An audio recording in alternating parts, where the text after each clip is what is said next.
నమస్తే, welcome to Telugu రాజ్యం. ఇవాళ మనతో పాటు senior political analyst KS Prasad గారు ఉన్నారు. సార్తో మాట్లాడదాం. సార్ నమస్తే. నమస్తే అండి. సార్, అభివృద్ధి సంక్షేమం అనేది ఏ పాలనకైనా, అంటే ఎవరు ప్రభుత్వంలోకి వచ్చినా కూడా, ఎవరు ప్రభుత్వాన్ని ప్రారంభించినా కూడా, ఏ రాజకీయ పార్టీ అయినా కూడా చాలా కీలకంగా అనుకుని ముందుకు వెళ్తూ ఉంటారు. మరి ఈ నేపథ్యంలో ప్రస్తుతానికి కొత్త కంపారిజన్లన్నీ పైకి వస్తూ ఉన్నాయి. Means even if Chandrababu Naidu గారు, జగన్ గారు ఒక వయసు వాళ్ళు కాకపోయినా కూడా ఆయన ఢీకొని ఈయన ఒకసారి, అలాగే ఆయన రెగ్యులర్గా ఇప్పుడు చంద్రబాబు నాయుడు గారు పరిపాలనలోకి వచ్చారు. సరే, బాగుంది. ఇప్పుడు లోకేష్ చేస్తున్నటువంటి కొన్ని పనులు చూసి జగన్మోహన్ రెడ్డి గారికి, లోకేష్కి కంపారిజన్లు చేస్తూ కొన్ని కథనాలు వస్తూ ఉన్నాయి. ఈ నేపథ్యంలో నిన్న ఎల్జీ శంకుస్థాపనకు సంబంధించి, వాటికి సంబంధించి ఈ కంపారిజన్ అయితే వస్తుంది. దీన్ని ఎలా చూడాలి? ముఖ్యంగా సంక్షేమం మీద దృష్టి పెట్టినటువంటి గత ప్రభుత్వం అభివృద్ధిని పూర్తిగా మర్చిపోయింది. కొండొకచో 1-2 ప్రాజెక్టులు వచ్చినా కూడా అవేం పెద్దగా ఎక్స్పెక్ట్ చేసినంతగా లేవు. సో పూర్తిగా సంక్షేమం అని, అందరికీ కూడా డబ్బులు పంచిపెట్టడం అని, వీటి మీద దృష్టి పెట్టింది ప్రభుత్వం. అందుకే అది కూడా ఓటమికి ఒక ప్రధాన కారణమైంది. సో లోకేష్ అండ్ జగన్ మోహన్ రెడ్డి వీళ్ళిద్దరు కంపారిజన్లు నడుస్తున్నాయి.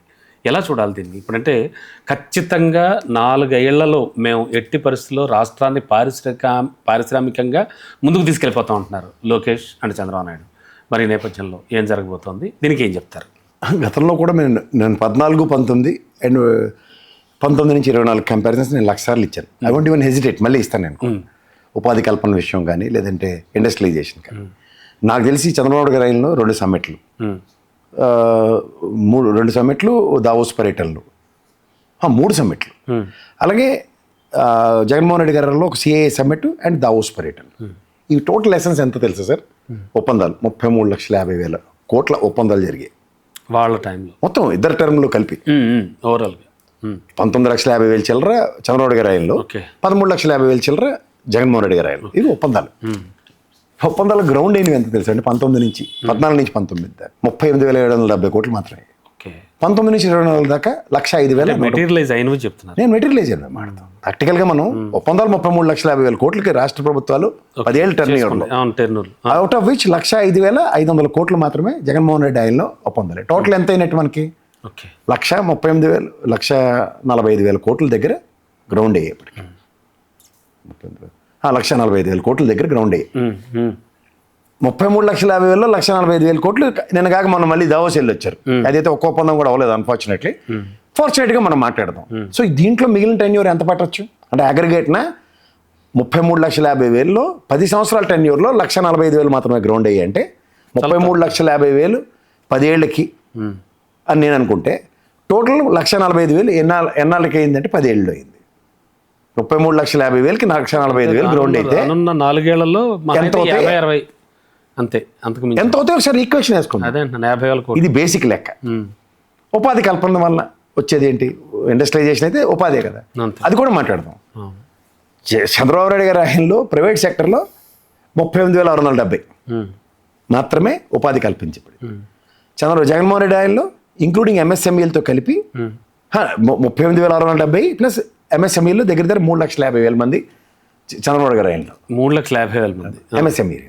ఇదే జగన్మోహన్ రెడ్డి ఆయనలో 13,55,000 పైచిలక 16,50,000 దగ్గర ఎంఎస్ఎంఈలో.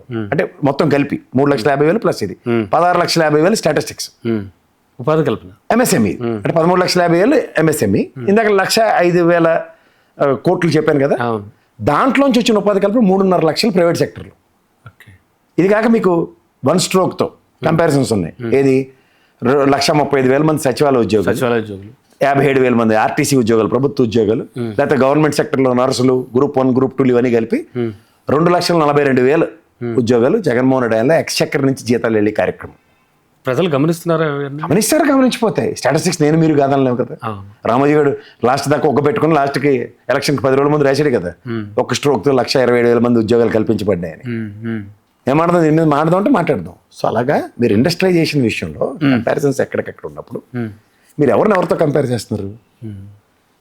చంద్రన్న బీమా పథకం కొన్ని ఉంటాయి, చంద్రన్న కానుక, ఇవి కదా.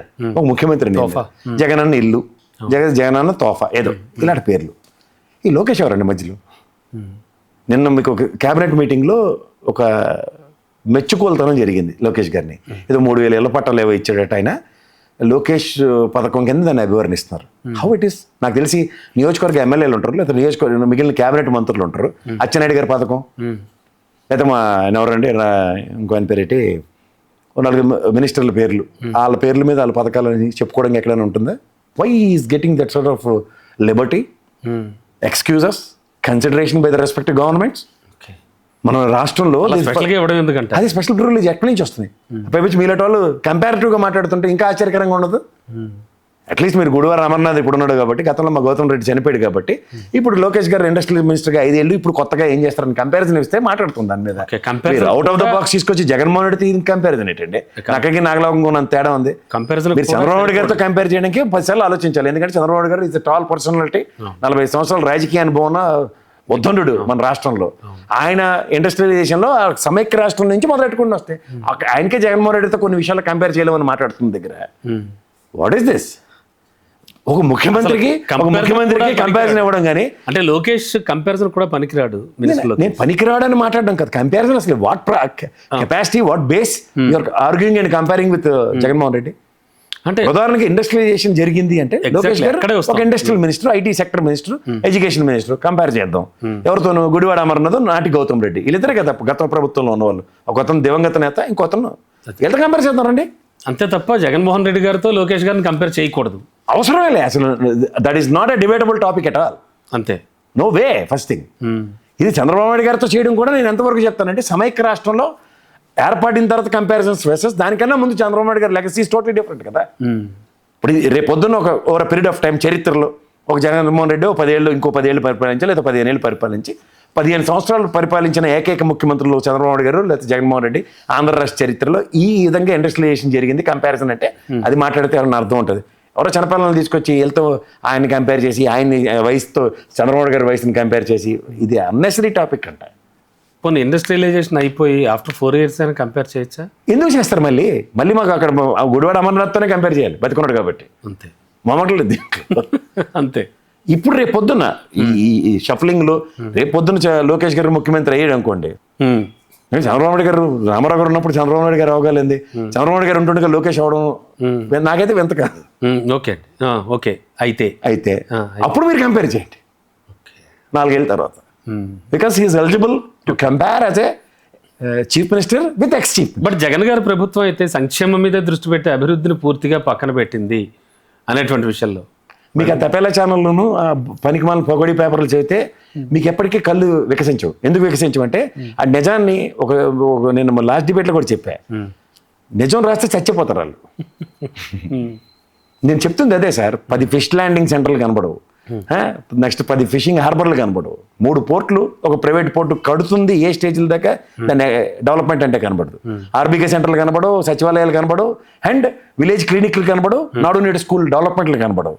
అంటే అలాంటి వీళ్ళు ఏం లేవా వీళ్ళకి చెప్పుకోవడానికి? చెప్పమనండి ఒకసారి. ఇప్పుడు ఈ సంవత్సరంలో చెప్పనండి, అట్లీస్ట్ 4 ఏళ్ళ సంగతి అయితే, లాస్ట్ 5 ఏళ్ళు అయితే ఇంకా భయంకరంగా చెప్తాను సార్. ఒకటి గుర్తుంచుకోండి, అదర్ దాన్ వాళ్ళు కట్టినవి సచివాలయం, నెక్స్ట్ వాళ్ళు కట్టినవి ఫస్ట్లో కాబట్టి అసెంబ్లీ భవనం కట్టారు, ఇంకోటి హైకోర్టు భవనం కట్టారు.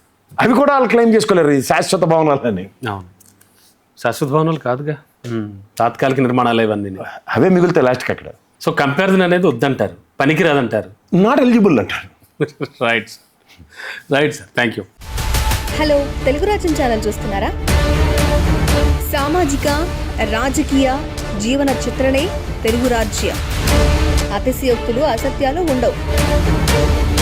రాజకీయ కోణం కాదు, ప్రజా కోణమే కొలబద్ద. తెలుగు రాజ్యం వీక్షణ మీ ఉత్తమ అభిరుచికి నిదర్శనం.